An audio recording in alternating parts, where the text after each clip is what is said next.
Babel World 2, la porte s'ouvre sur le monde. Apprécié.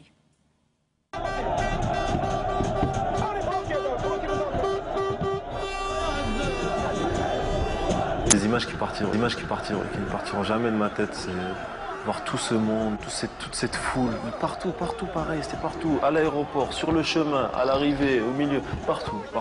Il y avait un bonheur, on sentait les gens heureux, je n'arrive pas encore à réaliser ce qui s'est passé 3 ou 4 jours après.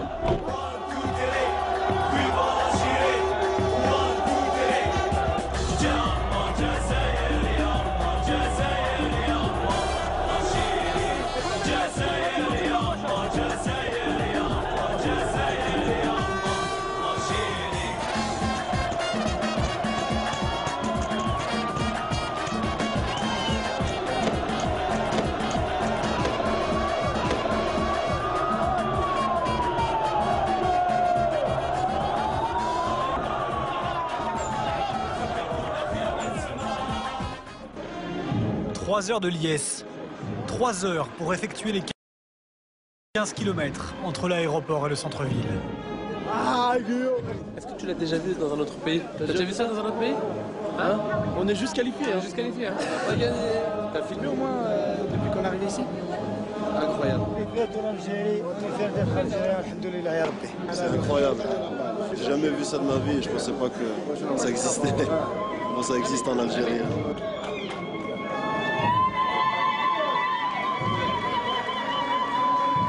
Les héros sont de retour au pays. 24 heures d'heure suprême. Le président Abdelaziz Bouteflika les décore et les remercie au nom du peuple algérien.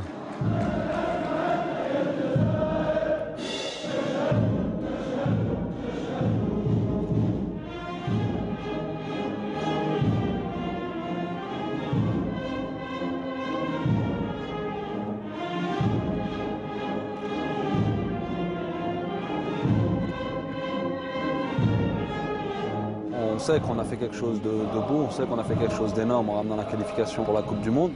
Maintenant, moi personnellement, je n'ai pas encore réalisé vraiment cette qualification. On est toujours un peu encore dans les nuages. Mais bon, d'ici quelques jours, on va remettre les pieds sur terre et on va reprendre le boulot.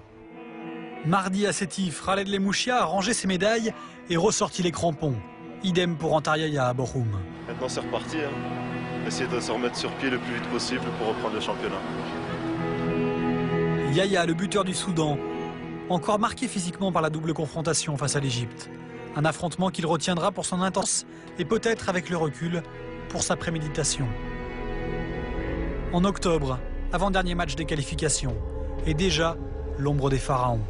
Pour se mettre à l'abri, on avait le devoir de gagner par un score assez confortable pour se rendre en Égypte et être dans les conditions les plus favorables possibles. Il marque, bon après on égalise, après j'ai la balle moi de 2-1.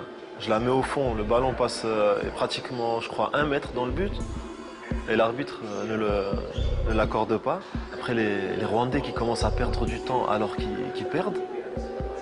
On s'est dit, les gars, là, il y a un traquenard qui nous attend.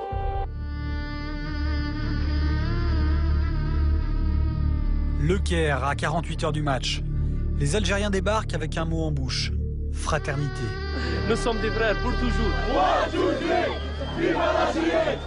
En face, de l'autre côté de la rue, le peuple frère. Même langue, même culture, même ambition, mais pas les mêmes intentions.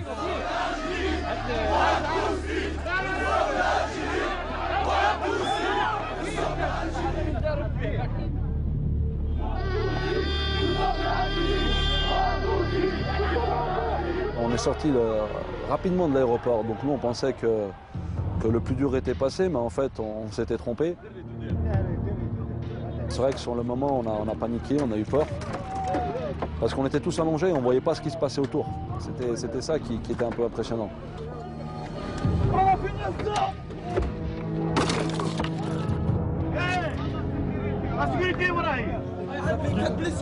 Qu'est-ce qui s'est passé, Majid? Qu'est-ce qui s'est passé? Ils ont caillassé, les gars.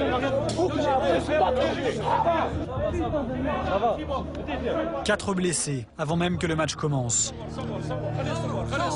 Nous sommes les seuls à filmer cette scène irréelle et ça dérange. Regardez avec quoi ils nous frappent. C'est ce qu'ils veulent. Regarde, regarde. un joueur, il prend ça dans la tête, imagine. C'est ça le football. C'est ça le football. C'est ça le football. Pour qu'ils voient les gens, c'est pas un joueur. Après, il te dit on est des frères. On n'est pas des frères. On va la gagner. On va la gagner. On va gagner. À cause de ça, on va gagner.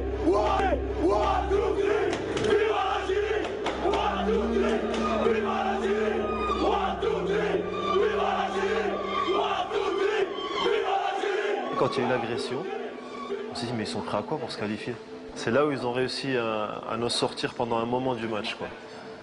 Parce que quoi qu'on dise, tout le monde a été effrayé, des joueurs blessés, c'est devenu le sujet de discussion. Ouais, j'avais 3 points. 3 points derrière. Et là, ça va maintenant. C'est en train de cicatriser, j'espère, le plus rapidement possible. Tu veux pouvoir jouer ou pas? Bien sûr.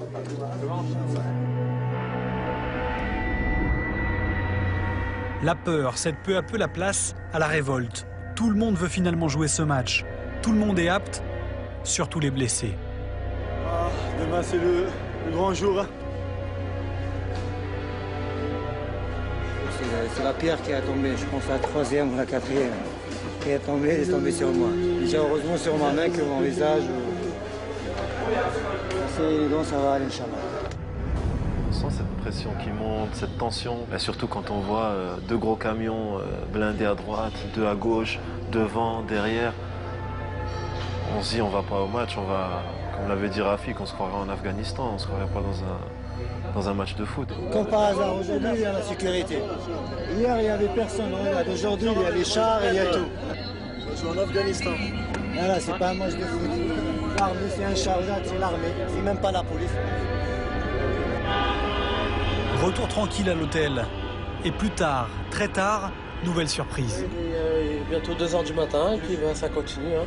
Il continue, il tente de stabiliser par tous les moyens. C'est pas très beau, c'est pas très sport, mais bon. La vérité, elle se passera demain. Bonne nuit.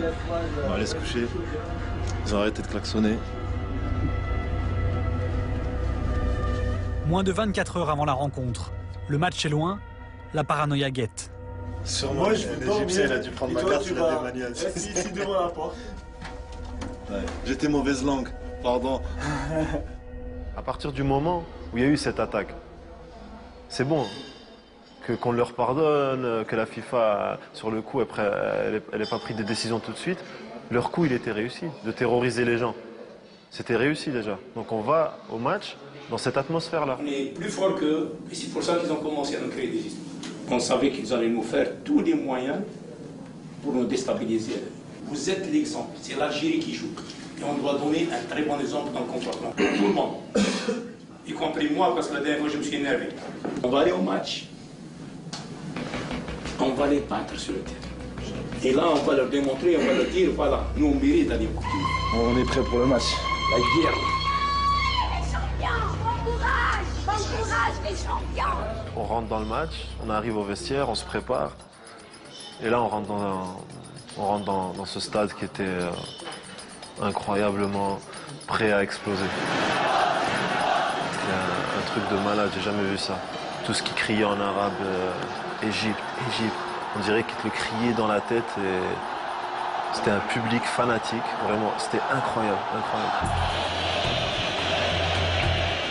Les Fennecs ont surmonté tous les obstacles pour être au rendez-vous. Il n'en reste qu'un, une équipe d'Égypte survoltée qui doit marquer au moins 2 buts pour continuer à y croire.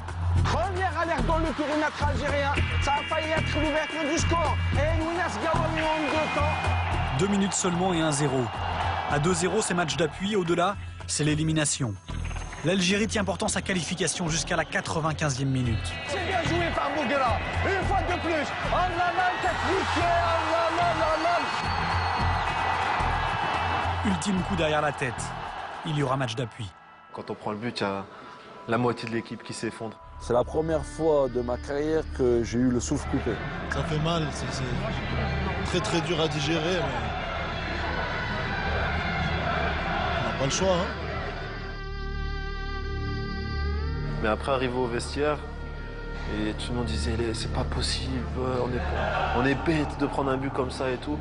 Et il y a Karim Ziani qui s'est levé et qui a dit qu'est-ce qu'on fait, on continue à pleurnicher sur notre sort ou on va les battre au Soudan? On a vraiment senti, on s'est